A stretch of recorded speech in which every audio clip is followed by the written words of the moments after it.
Gold, trusted gold buyers. మీరు తాకట్టు పెట్టిన బంగారాన్ని విడిపించి ఈ రోజు ఉన్న మార్కెట్ ధరకు కొనబడను.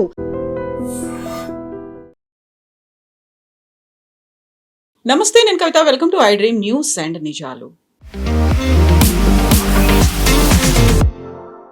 ఇరాన్ మీద అమెరికా, ఇజ్రాయెల్ చేస్తున్నటువంటి యుద్ధం వల్ల భారతదేశంలో గ్యాస్ కి కొరత ఏర్పడిందా? ఇప్పటికే గ్యాస్ సిలిండర్ మీద 60 రూపాయలు పెంచినటువంటి కేంద్ర ప్రభుత్వం ఇప్పుడు షార్టేజ్ సమస్యతో ఒక క్రైసిస్ లాగా ఏర్పడింది అనేటువంటి భావన ప్రజల్లో ఎందుకు కనిపిస్తోంది? ప్రతి చోట హాస్టల్స్ కావచ్చు, రెస్టారెంట్స్ కావచ్చు, లేకపోతే హౌస్ హోల్డ్గా యూజ్ చేసుకున్నటువంటి గ్యాస్కి ఒక క్రైసిస్ ఏర్పడింది అంటూ లైన్లలో నిలబడుతున్న వారి సంఖ్య ఎందుకు పెరిగింది? కేంద్ర ప్రభుత్వం ఏం చేయబోతోంది? మనతో పాటుగా ఉన్నారు సీనియర్ జర్నలిస్ట్ సురేష్ కొచతి గారు. సార్ నమస్తే. సో 2 రోజుల నుంచి విపరీతమైనటువంటి వీడియోస్ కనిపిస్తూ ఉన్నాయి. లైన్లలో బారులు తీరినటువంటి ప్రజలు, గ్యాస్ సిలిండర్లు కొరత ఏర్పడింది అనేది. అక్కడ కొన్ని రూల్స్ అండ్ రెగ్యులేషన్స్ పెట్టుకున్నారు. రెస్టారెంట్స్ మేము మూసేస్తామన్నారు. హాస్టల్స్కి సంబంధించి కూడా we are closing it for 3-4 days అనేటువంటి మాట. ఇంత క్రైసిస్ ఎందుకు ఏర్పడింది? ఒకటి, ఒక న్యాచురల్ క్రంచ్ ఉంది. మనం అర్థం చేసుకోవాలి. ఎల్పిజి మనం ఇక్కడే ప్రొడ్యూస్ చేసుకుంటున్నాం. ఎల్పిజిని బయట నుంచి ప్రొడ్యూస్ చేయక్కర్లేదు. ఎల్ఎన్జి, సిఎన్జి బయట నుంచి తెచ్చుకుంటాం మనం చాలా మటుకు. అది మన దగ్గర కూడా కొంచెం కెపాసిటీ ఉంది ప్రొడ్యూస్ చేయడానికి. ఇప్పుడు ఉన్నది ఒక ఆర్టిఫిషియల్ క్రైసిస్. నిన్న రాత్రి కూడా నేను వీళ్ళు ఒక డాష్ బోర్డ్ చూశాను, మినిస్ట్రీ ఆఫ్ పెట్రోలియం. దాంట్లో ప్రాబ్లం ఎక్కడైతుందంటే ప్రతి ఈ లైన్లో నిలబడిన వాళ్ళు చాలామంది నేను అనాలిసిస్ చేస్తే 13 రోజుల తర్వాత మళ్ళీ గ్యాస్కి వచ్చారంట ఇమ్మీడియట్గా. ఎందుకంటే వాళ్ళు హోర్డింగ్ చేసుకుంటున్నారు. సో ఇది ఒక పెద్ద ప్రాబ్లం. మనకు తెలిసిందే సబ్సిడైజ్ సిలిండర్లో 8 సిలిండర్లే ఒక మనిషికి వస్తుంది సంవత్సరానికి. Non subsidize you can take up to 12 and beyond 12 మీకు కావాలంటే you have to give a justification why అని. ఒక యావరేజ్ ఇండియన్ హౌస్ హోల్డ్లో చాలా సంవత్సరాల నుంచి ఉన్న క్యాల్కులేషన్ ప్రకారం ఒక నెల మినిమం నడుస్తుంది. మా దాంటి హస్బెండ్ అండ్ వైఫ్ ఉన్న ఒక ఇంట్లో అది ఈవెన్ 1.5 months దాకా నడుస్తుంది, ప్రాబ్లం లేదు. పెద్ద పెద్ద అపార్ట్మెంట్స్లో, కొత్త కట్టిన అపార్ట్మెంట్స్లో అన్ని పైప్డ్ గ్యాస్ సప్లై ఉంటుంది. దానికి ఏ షార్టేజ్ ఉండదు, ఎందుకంటే it is coming from centralise source, under ground నుంచి ఉన్న పైప్ లైన్. మన భాగ్యనగర్ గ్యాస్ లాంటిది ఇక్కడ మన హైదరాబాద్లో. ప్రాబ్లం ఎక్కడ వస్తుందంటే మనం పెట్రోల్ బంక్లో ఏమైనా ప్యానిక్ చూస్తున్నామా? లేదు కదా. ఇప్పుడు కూడా ట్రాఫిక్ మీద, రోడ్డు మీద అంతే ఉంది. అనుకున్నాను కొంతమంది బండి నడిపేయడం బంద్ చేస్తారు అనుకుని, అది కూడా నడవట్లేదు. అట్లనే నడుస్తుంది కార్లన్నీ. సో ఈ పరిస్థితుల్లో మనం ఏం చేయాలంటే first of all panic avoid చేయాలి. All India LPG distributor association president కూడా నిన్న రాత్రి అన్నారు, మాకు కావాల్సిన సిలిండర్ మాకు దొరుకుతుంది, మాకు ప్రాబ్లం లేదు. ఎల్పిజిలో ఫస్ట్ ప్రయారిటీ డొమెస్టిక్ ప్రయారిటీ ఉంటుంది. డొమెస్టిక్ గ్యాసే మనకు ఇంటింటికి పంపించాల్సి ఉంటుంది. అక్కడ మనం డిసిప్లిన్ మెయింటైన్ చేయాలి. ఇది కొత్తది కాదు కవిత గారు, మీకు గుర్తుంటుంది. ముందు మన దగ్గర ఒక ఆయిల్ క్రైసిస్ వచ్చినప్పుడు ముందట ఒక 10-15 సంవత్సరాల ముందు, ఈవెన్ 10 సంవత్సరాల ముందు కూడా, అప్పుడు మన వీక్లీ రివిజన్ ఉంటుండే ఆయిల్ ప్రైసెస్ పెట్రోల్ బంక్లో. ఒకసారి ఫోర్ట్నైట్, ఒకసారి నెలకు పాటు. 2 రూపాయలు పెంచు నేను చెప్పంగానే రేపు పొద్దున్న నుంచి అనగానే ఇవాళ సాయంత్రం పెద్ద లైన్ కట్టేస్తారు petrol bunk out, full tank కొట్టించుకోవడానికి. ఇంత ప్యానిక్ అవసరం లేదు. ప్రాబ్లం ఎక్కడ క్రియేట్ అవుతుందంటే డైవర్షన్ నడుస్తుంది చాలా మటుకు. డొమెస్టిక్ మీరు చూసుకుంటే చాలా ఈ చిన్న చిన్న టిఫిన్ సెంటర్ వాళ్ళు, రోడ్ సైడ్ నడిపిస్తున్న మిర్చి బజ్జీ స్టాల్స్ వాళ్ళు చాలామంది, అంటే అందరూ అనట్లేదు కానీ ఒక 20-30% మంది, it is as per government statistics itself, వాళ్ళు డొమెస్టిక్ సిలిండర్స్ వాడుతున్నారు, కమర్షియల్ కాదు. దానికి కారణాలు చాలా ఉన్నాయి. ఒకటి, కమర్షియల్ రేట్ ఎక్కువ, కమర్షియల్ సిలిండర్ సైజ్ ఎక్కువ. సో రేట్తో పాటు సైజ్ కూడా ఎక్కువ ఉంది. మన 14.5 ఇస్ డిఫరెంట్ ఫ్రమ్ 18.5. అది కాకుండా ఈ డొమెస్టిక్లో వీళ్ళు ఏం చేస్తారంటే ఇప్పుడు కూడా నాన్ ఓటీపీ, నాన్ కేవైసీ చాలామంది లిస్ట్లో ఉన్నారు. ఇప్పుడు కూడా కేవైసీ చేయలేని వాళ్ళు చాలామంది ఉన్నారు. వాళ్ళు కేవైసీ చేస్తేనే ఓటీపీ వస్తుంది. ఇప్పుడు గవర్నమెంట్ నిన్నటి నుంచి స్ట్రిక్ట్ చేసేసారు. వితౌట్ ఓటీపీ బుకింగ్ నడవదు. You have to have the OTP registered with the registered gas. So మన వైపు ఇప్పుడు దాంట్లో ఉన్న ఒక పరిస్థితి ప్రకారం ఇప్పుడు ఒక 6 నెలల తర్వాత ఒక స్టెబిలిటీ వస్తుందని చెప్పిన దానికి, కానీ నిన్నటి నుంచి ఖతార్ కూడా ఏమన్నారంటే ఇంకొక 2 వారాల్లో we will reduce our normal ratio and will increase hour production. వాళ్ళు పెంచుతారంటున్నారు. ఎందుకంటే ఆల్మోస్ట్ 40% వరల్డ్ది ఉన్న గ్యాస్ ప్రొడక్షన్ ఖతార్ నుంచి వస్తుంది, కానీ మనకి ఎల్పిజితో సంబంధం లేదు. అది that is more of CNG and liquefied natural gas LNGs. మన దగ్గర ఫర్టిలైజర్ సెక్టర్కి సప్లై ఉంది, అది తగ్గిసి చేస్తున్నారు, 70% చేసేస్తున్నారు. టీ గార్డెన్స్కి పంపిస్తారు, అక్కడ టీని లీవ్స్ని వీళ్ళు ఏం చేస్తారు, ఒక కైండ్ ఆఫ్ ఒక హీటింగ్ చేస్తారు, ప్రాసెస్ ఉంటుంది, దానికి 80% సప్లై పంపిస్తున్నారు.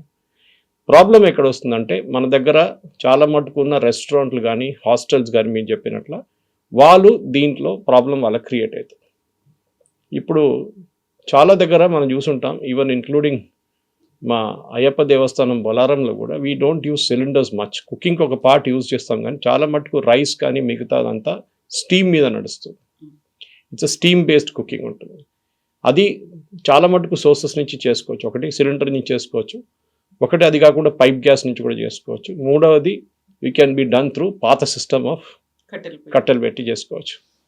అది మనం చూస్తున్నప్పుడు హలీం తయారు చేస్తున్నారు మన హైదరాబాద్లో. ఇప్పుడు సీజన్ హలీం సీజన్, హలీంకి డోంట్ నీడ్ గ్యాస్. ఇన్ఫ్యాక్ట్ అది చేయాల్సిన కట్టెలతో చేయాలి, స్మెల్ ఆ టేస్ట్ దాంతో వస్తుంది. ఈవెన్ బిర్యానీలు కూడా అంతే, ఆ టేస్ట్ ఉంటుంది, ఫైర్వుడ్ టేస్టే ఉంటుంది.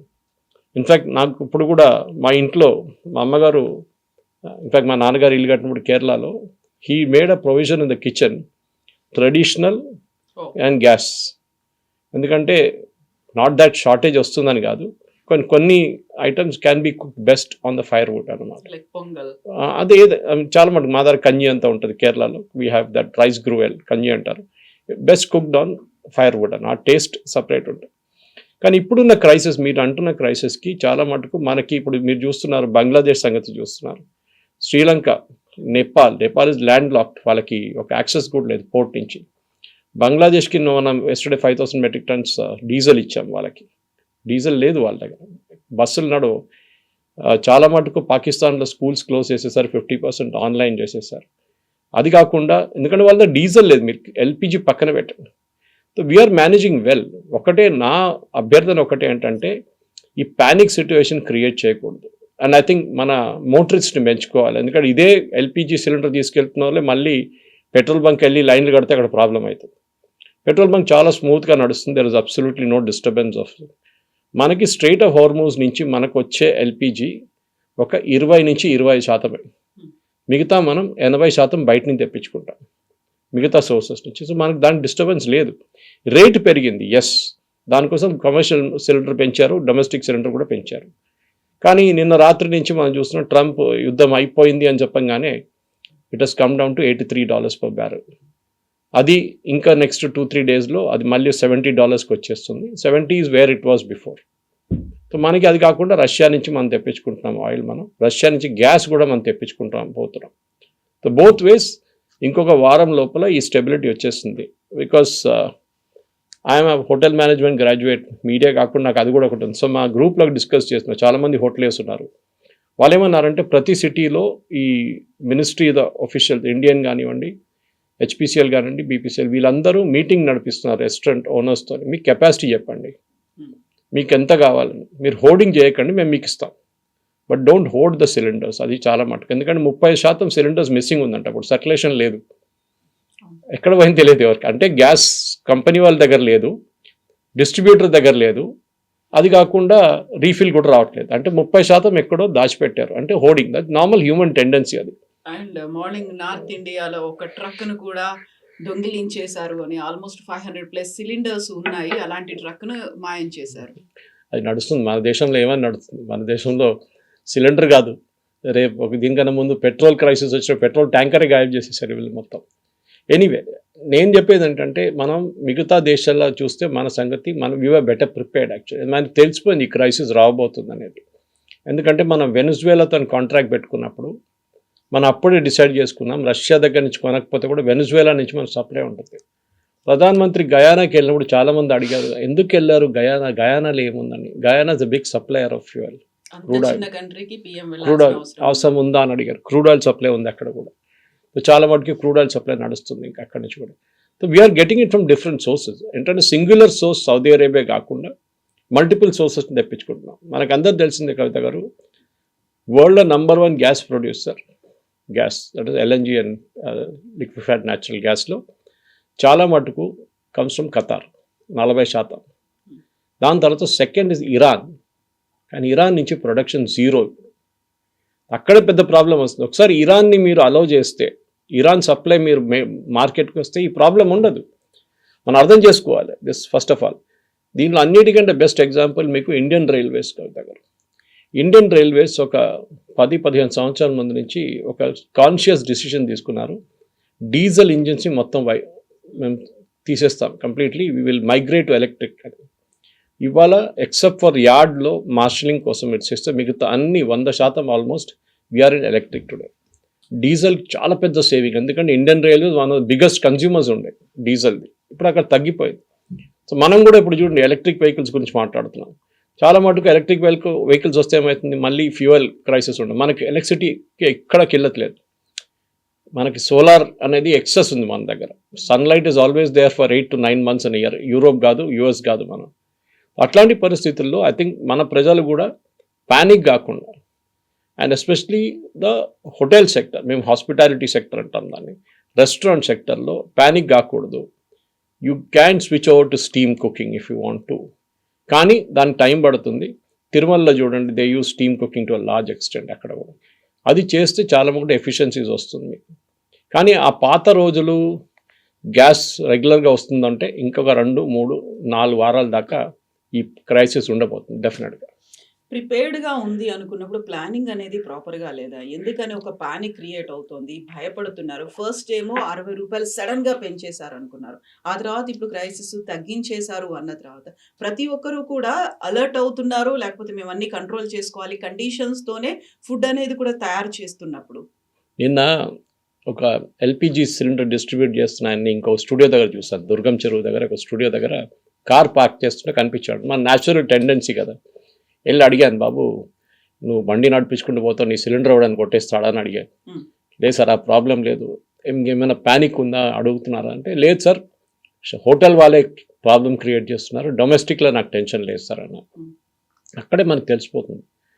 ఈ టెండెన్సీ మీరు సౌత్ ఇండియాలో చూడట్లేదు, ఇది కొన్ని స్టేట్స్ నార్త్ ఇండియాలో మొదలైంది. ఇది అంటే లైన్ కట్టడం. కాకపోతే ఫస్ట్ టైం మాత్రం బెంగళూరులో ఉన్నటువంటి హాస్టల్సే ఒక నోట్ పెట్టారు అని. ఎస్ కరెక్ట్, బెంగళూరు కదా నేను చెప్పింది. I'm talking about domestic cylinders. Domestic cylinder line cutting చూసింది మనం నార్త్ ఇండియాని చూసుకుంటూ వస్తున్నాం చాలా మటుకు. దీని టెండెన్సీ చెప్పాను చూడండి, 18 రోజులు 13-18 రోజుల లోపల నెక్స్ట్ సిలిండర్ కోసం వస్తున్నారు.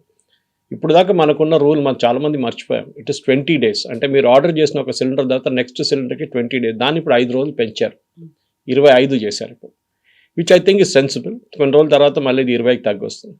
కానీ ఒక లిమిటేషన్ ఉండాలి ఎక్కడైనా కానీ.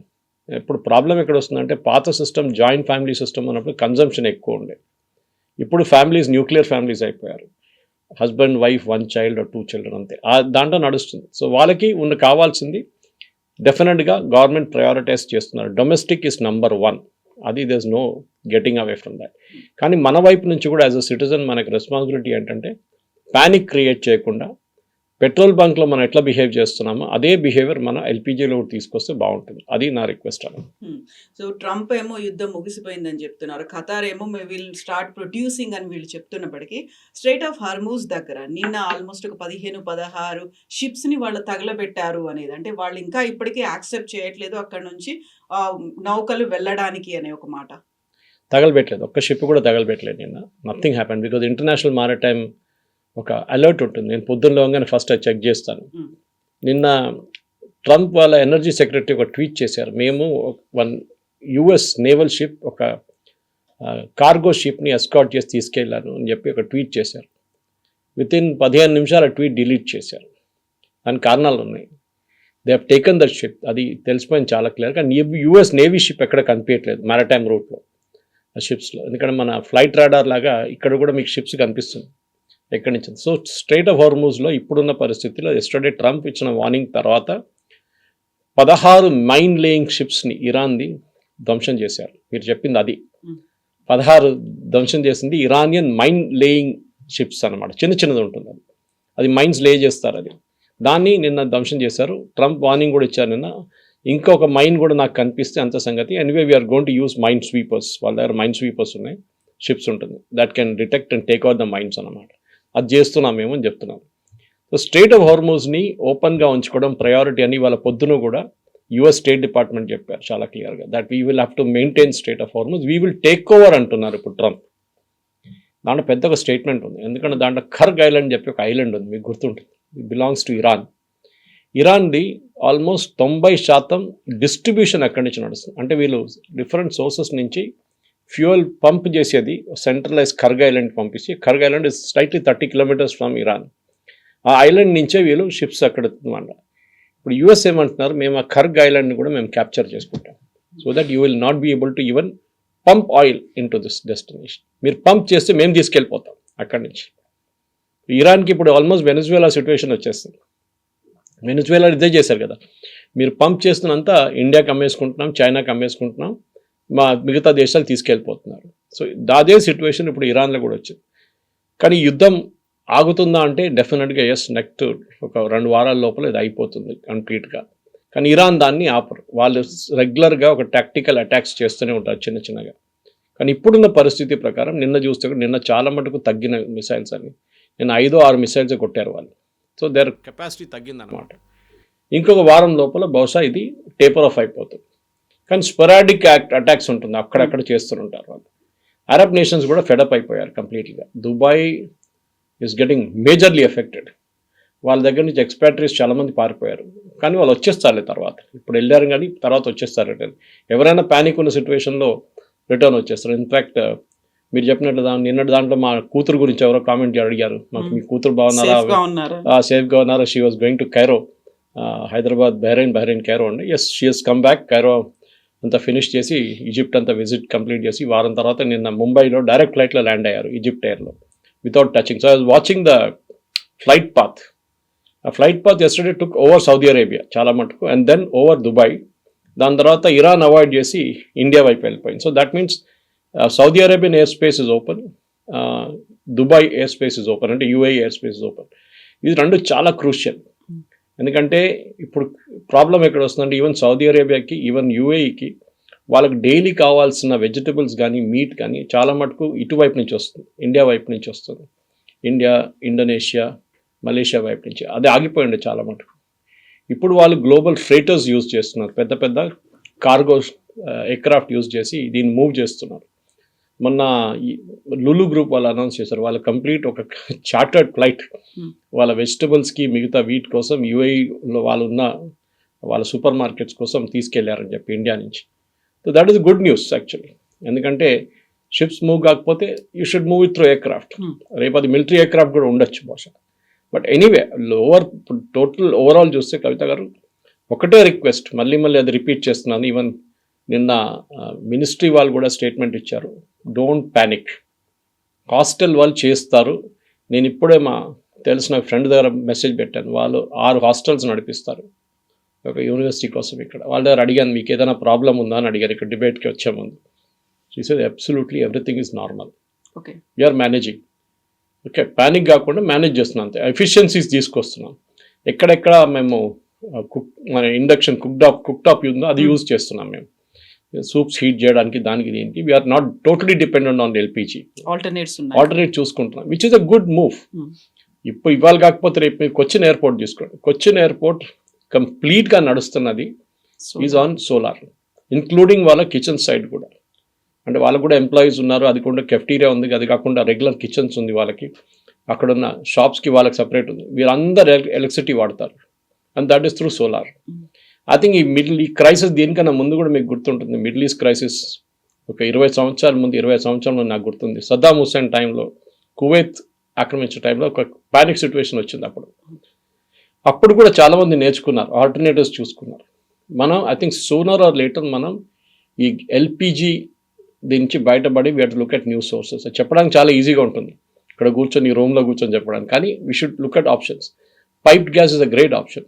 అది మన దగ్గర ఒకటి, safety wise also it is better. మీకు తెలిసిందే, పైప్ గ్యాస్ లీక్ అయితే కూడా it will go to the higher level. LPG lower లెవెల్కి వెళ్తుంది, ఇట్స్ హెవీ. దానికోసం ఎల్పిజి బ్లాస్ట్ నడుస్తుంది. You never here a blast from a pipe connection, ఎక్కడ జరగదు అది. ఇట్లాంటి పరిస్థితుల్లో నేను చెప్తున్నాను, మన దగ్గర డీజిల్ కన్జంప్షన్ కూడా తగ్గించాలి మనం. ఢిల్లీ లాంటి ప్లేస్లో సిఎన్జికి వెళ్ళిపోయాం టోటల్. ఇప్పుడు సిఎన్జి 100% ఇస్తున్నారు ఢిల్లీలో supply, it is as usual అనమాట. హైదరాబాద్లో మీరు చూసినారు ఎలక్ట్రిక్ బస్సెస్ నడుస్తున్నాయి ఇప్పుడు. మన పాత జేఎన్యూఆర్ఎం కింద ఇప్పుడు కొత్త ప్రధానమంత్రి స్కీమ్ కింద వీఆర్ గెటింగ్ బస్సెస్. స్లోలీ మనం ఈ యొక్క ఏం చెప్తారు హ్యూజ్ ఈ LPG, crude oil, petrol, diesel, kerosene, air turbine fuel ఇట్లాంటిది తగ్గించుకుంటూ వస్తే బాగుంటుంది. మన దగ్గర అంత కెపాసిటీ లేదు. ఇప్పుడు K6 నుంచి నిన్న రిలయన్స్ వాళ్ళు గోదావరి బేసిన్ నుంచి వాళ్ళ గ్యాస్ సప్లైని రీరూట్ చేసి జామ్నగర్కి తీసుకొస్తున్నారు to produce LPG, which is a good move. మనం కూడా మన దగ్గర లిమిటెడ్ కెపాసిటీ ఉంది. బాంబే హై ఉంది, గోదావరి, కృష్ణా గోదావరి బేసిన్. KG6 తర్వాత ఇప్పుడు ఉన్నది మిగతా సోర్స్ రాజస్థాన్లో కొంచెం ఉంది. దెన్ వీ హ్యావ్ దిబ్రూగర్ అటువైపు అస్సాంలో. కానీ మన కెపాసిటీ చాలా లిమిటెడ్. యాజ్ అ నేషన్ మనం ఈ ఏం చెప్తారు క్రూడ్ ఆయిల్ ఇంపోర్టింగ్ నేషన్ నుంచి ఒక 60 నుంచి 70% లెవెల్కి తీసుకొస్తే బాగుంటుంది. ఇప్పుడు 80% ఉంది. We should reduce that and that's a good lesson. This is ఒక క్రైసిస్ మేనేజ్మెంట్లో చాలా మంచి లెసన్. గవర్నమెంట్ని తిట్టడం, మోదీ గారిని తిట్టడం చాలా ఈజీ. ఈ మీరు బంగ్లాదేశ్కి ఎందుకు ఇస్తున్నారు, వీళ్ళ పొద్దున చాలా మంది క్రిటిసైజ్ చేస్తున్నారు. ఇంత మన క్రైసిస్ ఉంది అనుకున్నప్పుడు మనకు డీజిల్ క్రైసిస్ లేదు, పెట్రోల్ క్రైసిస్ లేదు. సో వాళ్ళకి ఉంది పాపం. సో వాళ్ళు కూడా నేర్చుకున్నారు. ఇదే పెద్ద పెద్ద స్పీచ్ ఇచ్చిన పాకిస్తాన్తో మేము టైఅప్ చేసుకున్నాం, మేము అది చేసామని పాకిస్తాన్ రాలేదు వాళ్ళ హెల్ప్కి. Okay, now they are realise who can help అని. ఇప్పుడు శ్రీలంక కూడా ఇవ్వబోతున్నాం మనం. Sri Lanka also has a crisis. కానీ పాకిస్తాన్కి మనం ఇవ్వక్కర్లేదు, వాళ్ళు సౌదీ అరేబియా నుంచి చూసుకుంటారు వాళ్ళు ఏం కావాలండి. కానీ ఉన్నది overall picture entire world is an a problem. US gas prices have gone up, అంటే వాళ్ళ పెట్రోల్ బంక్లో. యూకేలో 31 సెంట్ పెరిగింది అక్కడ కూడా. So there also they have a crisis. Putin ఏమో నిన్న నేను గ్యాస్ అసలు బంద్ చేసేస్తాను యూరోప్కి అని చెప్పేస్తున్నారు కంప్లీట్గా. We will not give anything to Europe అంటూ. ఎక్కడికి అమ్ముతారా gas? He has to naturally sell it to countries like India అన్నమాట. అదే జరగబోతుంది ఇప్పుడు. సో మనం కూడా మన రియలైన్మెంట్ చూసుకోవాలి. ఇప్పుడు వెనజువేలా కానీ ఈవెన్ మన రష్యా కానీ మిగతా సోర్సెస్ నుంచి మన ఫ్యూయల్ మనం తెప్పించుకోవాలి. నెక్స్ట్ 6 months చాలా క్రూషియల్గా ఉండిపోతుంది. మన స్టోరేజ్ కెపాసిటీ 74 రోజులకి మన దగ్గర స్టోరేజ్ ఉంది. చైనా దగ్గర 200 రోజులకి స్టోరేజ్ ఉంది వాళ్ళ దగ్గర.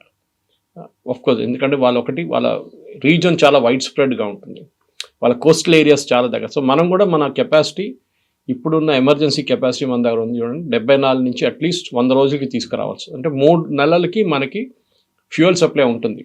0% వచ్చేస్తే కూడా వీలు. అండ్ స్టాక్ మార్కెట్ కూడా చూడండి, it has gone up yesterday. So ఇదన్నీ మంచి సంకేతాలే. చూద్దాం ఇంకా ముందుకెళ్తే ఏం జరుగుతుంది. మన దగ్గర పానిక్ ఉంది, కొన్ని చోట్ల క్రైసిస్ సిచ్యువేషన్ ఉంది. కొన్ని కంట్రీస్లో వర్క్ ఫ్రమ్ హోమ్ అనే ఆప్షన్ కూడా పెట్టారు ట్రాన్స్పోర్ట్ని కొంచెం కంట్రోల్ చేయడానికి. అన్ని దేశాలు కొంచెం భయంతో ఉన్నాయి, నష్టాల్లో ఉన్నప్పటికీ కూడా one and only country who is getting that benefit అనేది రష్యా మాత్రమే ఉంది. సో రష్యాకి మాత్రమే లాభం జరుగుతోంది అనే ఒక మాట. సో ఎంత లాభం ఉంది రష్యాకి? రష్యాకి లాభం అని కాదు, రష్యన్ క్రూడ్ ఆయిల్ ఇప్పుడు కూడా డిస్కౌంట్లు అమ్ముతున్నారు వాళ్ళు. ఎందుకంటే ఇంటర్నేషనల్ పేమెంట్స్ లేదు వాళ్ళకి, స్విఫ్ట్ నుంచి డాలర్ పేమెంట్స్ రాదు వాళ్ళకి. So it is rouble payments or ఆ కరెన్సీ పేమెంట్స్ చూసుకుంటున్నారు వాళ్ళు. డాలర్ పేమెంట్స్ లేదు రష్యాకి. It's major issue for Russia. కానీ మొన్న ప్రెసిడెంట్ ట్రంప్ పుటిన్కి ఫోన్ చేయడం అనేది చాలా పెద్ద సంకేతం అది. నిన్న కూడా చూసాను చాలా మటుకు అమెరికన్ ఛానల్స్లో మాట్లాడుతుంది, is Putin back in flavour అని చెప్పేసి.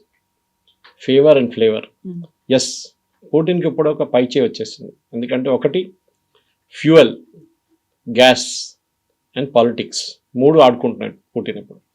యుక్రెయిన్ మనం మాట్లాడిన బహుశా చెప్పాను అనుకుంటాను ఇది, that Putin will now demand Ukraine war మీరు ఆపేసేయండి, ఎక్కడున్నాం అక్కడ ఉండిపోతాం, then only I will supply fuel and gas అని చెప్పేసి. ఎందుకంటే ఈ వెస్ట్ ఏషియాలో చాలా పెద్ద ఒక లెసన్ మనం నేర్చుకున్నాం కవిత గారు. అమెరికన్ బేసెస్ పెట్టుకున్నారు వాళ్ళు. ఎందుకు పెట్టుకున్నారు అమెరికన్ బేసెస్?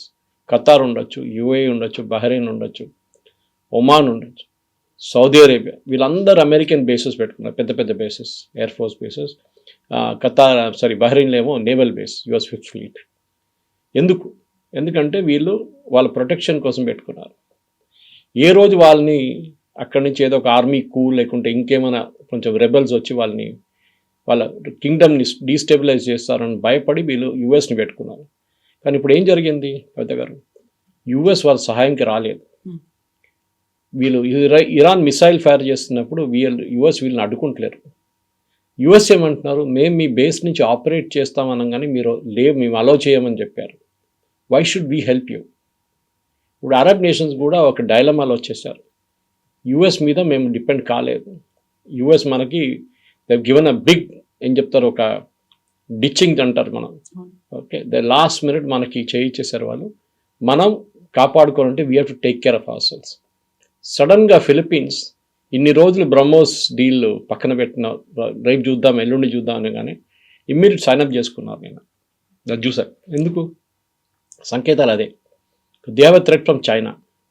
వాళ్ళకి అర్థమైపోయింది ఇంటర్నేషనల్ లెవెల్లో మీరు అడ్వాన్స్ ప్లానింగ్ చేయకుండా, మీరు ఆన్ యువర్ ఓన్ ఉండకుండా మీరు ఏం చేయలేరు. మొన్న కువైత్ అనుకుంటాను, వాళ్ళు ఒక సౌత్ కొరియన్ ఇంటర్సెప్టర్ యూజ్ చేశారు.